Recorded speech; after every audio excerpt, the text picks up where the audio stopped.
چلیں یہ اگلی عورت کو بات طلاق دینے کا حق کیوں نہیں ہے؟ یہ تو زیادتی ہے عورت کے ساتھ۔ یہ اسلام کا طریقہ کار ہے، اور یہ زیادتی نہیں ہے بلکہ عورت کے ساتھ کیا انصاف ہے، کیونکہ جن حضرات کی شادیاں ہو چکی ہیں وہ اس چیز کو بہتر جانتے ہیں کہ اگر عورت کو طلاق کا حق ہوتا تو آپ سارے جو ہے وہ اس وقت کیا بیٹھے ہوتے، طلاق یافتہ ہو کے بیٹھے بھی ہوتے سارے، ٹھیک ہے؟ کیونکہ عورت بعض کا ایسے جذبات میں آ جاتی ہے، وہ کہتی ہے کہ بس تم سے شادی کرنی نہیں تھی، میری یہ غلطی تھی، نہ تم میرا احساس کرتے ہو، نہ برتن دھو کے دیتے ہو، نہ کوئی اور طریقے سے سپورٹ کرتے ہو، تو بس میں کیا جا رہی ہوں۔ تو اس کے وہ ایک جذبات ہوتے ہیں جو اوپر نیچے ہو جاتے ہیں، مایوسی میں وہ چلی جاتی ہے، پوری زندگی اسے یہی دکھ رہتا ہے کہ میرا کوئی احساس کرنے والا نہیں ہے، میری کوئی دیکھ بھال کرنے والا نہیں ہے۔ تو یہ جو شکوے شکایتیں ہیں، ایک جو عورت کا خوبصورت پہلو ہے، ایک جذباتی جو اس کا عنصر ہے، ایک جو جذباتی عنصر ہونے کی وجہ سے اس کے حق میں اس کو طلاق حق نہیں دیا۔ اگر اس کو طلاق کا حق دیتے تو پھر بہت سارے کیا مسائل جنم لیتے۔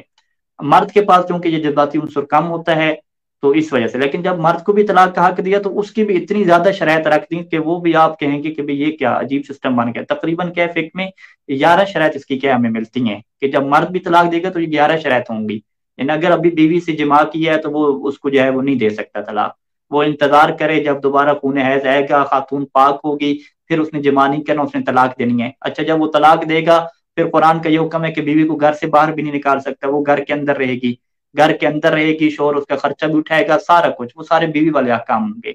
اور پھر وہاں پہ بیوی کو حکم ہے کہ وہ خود کو بنا سنوار کے رکھے، اگر مرد کے درمیان میں نیت تبدیل ہوگی تو وہ پھر رجوع ہو جائے گا، وہ ختم ہو جائے گی، ٹھیک ہے؟ اسی طریقے سے مرد کو بھی جو طلاق کھا کے دیا تو اس کے بھی بہت زیادہ شرائط رکھتی ہیں، 11 شرائط کے اندر رکھتی ہے، عدت کے احکام اتنے مشکل رکھتی ہے۔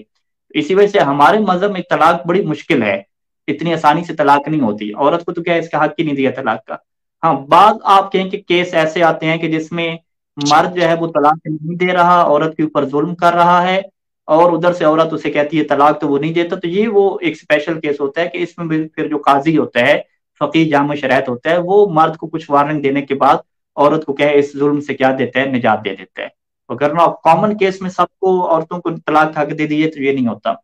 ایک اور مسئلہ بھی اس میں ہمارے یہاں یہ پایا جاتا ہے کہ طلاق کا حق تو عورت کے پاس نہیں ہے، لیکن فقہی طور پہ جو طلاق دینے کی جو وکالت ہے وہ خاتون لے سکتی ہے، یعنی خاتون جو ہے وہ طلاق میں وکیل بن کے طلاق کا صیغہ جاری کر سکتی ہے، اور یہ شادی میں وہ شرط کے طور پہ اگر رکھتی ہے، شوہر سے یہ کہتی ہے کہ تمہاری جو طلاق ہوگی تم مجھے طلاق دو تو اس میں تمہاری طرف سے وکیل ہوں، تم مجھے یہ وکالت لکھ کے دے دو اور اسی بنیاد پہ میں تم سے شادی کروں گی۔ تو یہاں پہ سید سیستانی اور باقی فقہاء نے فتویٰ دیا کہ ہاں یہ اس طرح کا ایگریمنٹ ہو سکتا ہے، اور پھر جو شوہر نے اسے وکالت لکھ دی ہے طلاق کے اوپر، وہ شوہر بعد میں واپس بھی نہیں دے سکتا، یعنی اس معاملے کو فسخ بھی نہیں کر سکتا، اس کو ختم بھی نہیں کر سکتا۔ اب شوہر جو ہے وہ پھنس جائے گا، اب یہاں پہ جو ہے وہ اس کی جو بیوی ہے پھنس وہ جائے جب گا۔ بھی طلاق ہے وہ خود کو طلاق نہیں دینا چاہے گی تو وہ شوہر کی وکالت میں کیا ہے خود کو طلاق دے دے گی، یا کسی اور کو وکیل بنا کے کیا طلاق جاری کروا دے گی۔ تو یہ بھی ایک صورتحال کیا اسلام میں رکھی گئی ہے، اس طرح بھی کیا آپشن ہو سکتا ہے کہ عورت اس طریقے سے وہ، یعنی مقصد وہی ہے کہ طلاق